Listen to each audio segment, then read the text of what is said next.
যতদিন না আমরা খুনি হাসিনাকে ওই ফাঁসির মঞ্চে না দেখছি, এই বাংলাদেশে কেউ যেন ভুল ক্রমেও ওই নির্বাচনের কথা না বলে।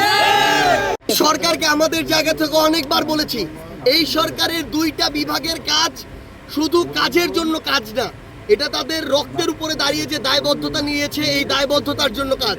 আইন বিভাগ, বিচার বিভাগ, এখানে স্বরাষ্ট্র মন্ত্রণালয়, স্বরাষ্ট্র উপদেষ্টা এবং এখানে আইন ও বিচার বিভাগের মন্ত্রণালয়, এখানে যিনি উপদেষ্টা রয়েছেন, এই দুইজন উপদেষ্টা তারা যদি এই খুনি হাসিনার দৃশ্যমান বিচার এই অন্তর্বর্তীকালীন সরকারের সময়ে করে না যেতে পারেন, তাহলে এই সরকারের সবচেয়ে বড় দায়বদ্ধতা এবং সবচেয়ে বড় লেজিটিমেসি তারা হারাবেন এবং সারা জীবন এটা তাদেরকে এই দায় বহন করে যেতে হবে।